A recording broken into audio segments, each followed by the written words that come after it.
ವೀಕ್ಷಕರೇ ನಮಸ್ಕಾರ. ವಿಕೆ ಡಿಜಿಟಲ್ ನ್ಯೂಸ್ಗೆ ನಿಮಗೆಲ್ಲ ಸ್ವಾಗತ. ಆಮ್ ಆದ್ಮಿ ಪಕ್ಷದ ನಾಯಕ, ದೆಹಲಿ ರಾಜ್ಯದ ಮಾಜಿ ಮುಖ್ಯಮಂತ್ರಿ ಅರವಿಂದ್ ಕೇಜ್ರಿವಾಲ್, ಹಿಂದಿನ ದೆಹಲಿ ಸರ್ಕಾರದ ಉಪಮುಖ್ಯಮಂತ್ರಿ ಮನೀಶ್ ಕುಮಾರ್ ಸಿಸೋಡಿಯಾ ಇವರೆಲ್ಲರೂ ಕೂಡ ಅಬಕಾರಿ ಆರೋಪಗಳನ್ನು ಹೊತ್ತು ಅಬಕಾರಿ ಪ್ರಕರಣದಲ್ಲಿ ಏನು ಇವರ ಮೇಲೆ ಪ್ರಕರಣ ದಾಖಲಾಗಿತ್ತು ವಿಶೇಷ ನ್ಯಾಯಾಲಯದಲ್ಲಿ, ಶುಕ್ರವಾರ ಒಂದು ಪ್ರಮುಖವಾದಂಥ ಒಂದು ತೀರ್ಮಾನ ಹೊರಗೆ ಬಂದಿದೆ. ಈ ತೀರ್ಮಾನದ ಪ್ರಕಾರ ಸದರಿ ಪ್ರಕರಣಕ್ಕೆ ಸಂಬಂಧಪಟ್ಟಂತೆ CBI ಯಾವುದೇ ರೀತಿಯಾದಂಥ ಒಂದು ಪ್ರಮುಖ ಆಧಾರಗಳು ಮತ್ತು ಸಾಕ್ಷ್ಯಗಳು ಸಲ್ಲಿಸದೇ ಇರುವ ಕಾರಣ ಆರೋಪಿಗಳನ್ನು ದೋಷಮುಕ್ತಗೊಳಿಸಲಾಗಿದೆ ಎಂದು ದೆಹಲಿ ಸೆಷನ್ಸ್ ನ್ಯಾಯಾಲಯ ಅಂದರೆ ಸ್ಪೆಷಲ್ ಕೋರ್ಟ್ ಒಂದು ತೀರ್ಮಾನ ಕೊಟ್ಟಿದೆ ಅಂತಕ್ಕಂಥದ್ದು. ಇದು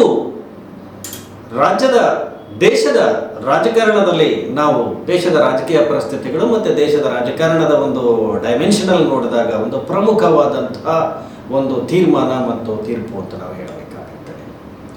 ಅರವಿಂದ್ ಕೇಜ್ರಿವಾಲ್ ಹಾಗೂ ಅಣ್ಣಾ ಹಜಾರೆ ಹೋರಾಟ 10 ವರ್ಷಗಳ ಹಿಂದೆ ಭ್ರಷ್ಟಾಚಾರದ ವಿರುದ್ಧ ನಡೆದಂಥ ಒಂದು ದೊಡ್ಡ ಹೋರಾಟದಲ್ಲಿ ಅರವಿಂದ್ ಕೇಜ್ರಿವಾಲ್, ಅಣ್ಣಾ ಹಜಾರೆ ಅವರ ಜೊತೆಗೂಡಿ ನಡೆದಂತಹ ಒಂದು ಆಂದೋಲನ ಅಂತ ನಾವಿಲ್ಲಿ ಜ್ಞಾಪಿಸ್ಕೋಬೇಕಾಗುತ್ತೆ. ಅಂತಹ ಒಂದು ಅಣ್ಣಾ ಹಜಾರೆ ಅವರ ಗರಡಿಯಲ್ಲಿ ಪಳಗಿ ಹೊರಗೆ ಬಂದಂತಹ ಕೇಜ್ರಿವಾಲ್ ಆಮ್ ಆದ್ಮಿ ಪಕ್ಷವನ್ನು ನಿರ್ಮಿಸಿ, ಆಮ್ ಆದ್ಮಿ ಪಕ್ಷವನ್ನು ಹುಟ್ಟು ಹಾಕಿ ದೆಹಲಿ ರಾಜಕಾರಣದಲ್ಲಿ ಒಂದು ದೊಡ್ಡ ಸ್ಥಾನವನ್ನು ಪಡೆಯುವಂತಹದ್ದು ಒಂದು ಪ್ರಮುಖವಾದಂಥ ಒಂದು ಘಟ್ಟ. ಅದಾದ ನಂತರ ಅವರು ದೆಹಲಿ ಮುಖ್ಯಮಂತ್ರಿಯಾದ ಮೇಲೆ, ದೆಹಲಿ ಸರ್ಕಾರ ರಚನೆಯಾದ ಮೇಲೆ ಅವರು ಹಗರಣಗಳಲ್ಲಿ ಸಿಲುಕು ಹಾಕೊಂಡಿದ್ದ ಹಿನ್ನೆಲೆಯಲ್ಲಿ ಇನ್ನೇನು ಅಸೆಂಬ್ಲಿ ಚುನಾವಣೆ ಹತ್ತಿರ ಬರ್ತಾ ಇದೆ ಅಂತಕ್ಕಂಥ ಸಮಯದಲ್ಲಿ CBI ಅವರ ಮೇಲೆ ಒಂದರ ಮೇಲೆ ಒಂದು ಪ್ರಕರಣವನ್ನು ದಾಖಲಿಸ್ತಾ ಹೋಯಿತು, ಮತ್ತೆ ಅವರನ್ನು ಜೈಲಿಗೆ ಕಳಿಸ್ತು ಅಂತಕ್ಕಂಥದ್ದು. ಮೊದಲು ಸಿಸೋಡಿಯಾ ಅವರು ಜೈಲಿಗೆ ಹೋಗ್ತಾರೆ, ತದನಂತರ ಕೇಜ್ರಿವಾಲ್ ಅವರು ಜೈಲಿಗೆ ಹೋಗ್ತಾರೆ. ಇವೆಲ್ಲವೂ ನಡೆದಿದ್ದು ಕಳೆದ 3 ವರ್ಷಗಳ ಹಿಂದೆ ದೆಹಲಿ ಅಸೆಂಬ್ಲಿ ಚುನಾವಣೆ ಹತ್ತಿರ ಬಂತು ಅಂತಕ್ಕಂಥ ಸಂದರ್ಭದಲ್ಲಿ. ಆಗ ಒಂದು ರೀತಿಯಾದಂತಹ ಒಂದು ಕ್ಷೋಭೆ ಉಂಟಾಗುತ್ತೆ ಆಮ್ ಆದ್ಮಿ ಪಕ್ಷದಲ್ಲಿ. ತದನಂತರ ಬದಲಾದ ರಾಜಕೀಯ ಪರಿಸ್ಥಿತಿಯಲ್ಲಿ ಅವರ ಅಧಿಕಾರ ಕಳ್ಕೊಳ್ತಾರೆ. ಚುನಾವಣೆಯಲ್ಲಿ ಆಮ್ ಆದ್ಮಿ ಪಕ್ಷಕ್ಕೆ ಸೋಲಾಗುತ್ತೆ, ಭಾರತೀಯ ಜನತಾ ಪಕ್ಷ ಗೆದ್ದು ಬರುತ್ತೆ ಅಂತಕ್ಕಂಥದ್ದು.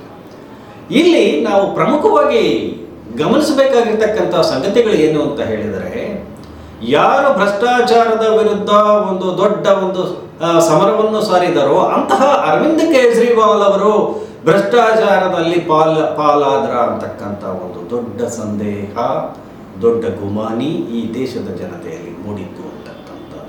ಅದರಲ್ಲಿ ಪ್ರಮುಖವಾಗಿ ಉತ್ತರ ಭಾರತ, ಪಂಜಾಬ್ ಮತ್ತು ದೆಹಲಿಯ ಒಂದು ಜನತೆಯ ಒಂದು ಮನಸ್ಸಿನಲ್ಲಿ ಕೂಡ ಅರವಿಂದ್ ಕೇಜ್ರಿವಾಲ್ ಮತ್ತು ಆಮ್ ಆದ್ಮಿ ಪಕ್ಷವನ್ನು ಒಂದು ಗುಮಾನಿ ದೃಷ್ಟಿಯಿಂದ ನೋಡ್ತಕ್ಕಂಥ ಪರಿಸ್ಥಿತಿ ಬಂತು.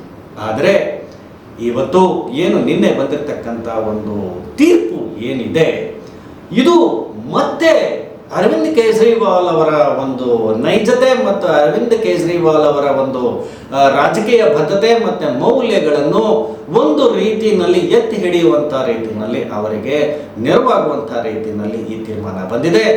ಇದೇ ಸಮಯದಲ್ಲಿ ಕೋರ್ಟ್ ಹೇಳುತ್ತೆ, CBIನವರು ಯಾವುದೇ ರೀತಿಯಾದಂಥ ಒಂದು ಎವಿಡೆನ್ಸ್ಗಳಿಲ್ದಿರ ಈ ರೀತಿಯಾಗಿ ಒಂದು ಗುರುತರ ಪಕ್ಷದ ನಾಯಕರ ಮೇಲೆ ಹೊರಿಸ್ತಕ್ಕಂಥ ಆರೋಪಗಳು ಎಷ್ಟರ ಮಟ್ಟಿಗೆ ಇದು ಸರಿ ಅಂತಕ್ಕಂಥ ಒಂದು ಅಬ್ಸರ್ವೇಷನ್ಸ್ ಅನ್ನು ಕೂಡ ಮಾಡಿದೆ ಅಂತಕ್ಕಂಥದ್ದು.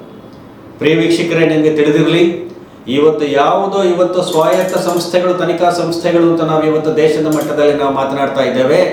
ಅದು CBI ಇರಬಹುದು ಅಥವಾ ಎನ್ಫೋರ್ಸ್ಮೆಂಟ್ ಡೈರೆಕ್ಟರೇಟ್ ಇರಬಹುದು. ಈ ಎರಡೂ ಸಂಸ್ಥೆಗಳ ದುರ್ಬಳಕೆ ಯಾವ ರೀತಿ ಆಗ್ತಾ ಇದೆ ಅನ್ನೋದಕ್ಕೆ ಇದೊಂದು ರೀತಿಯಾದಂಥ ಒಂದು ಕನ್ನಡಿ.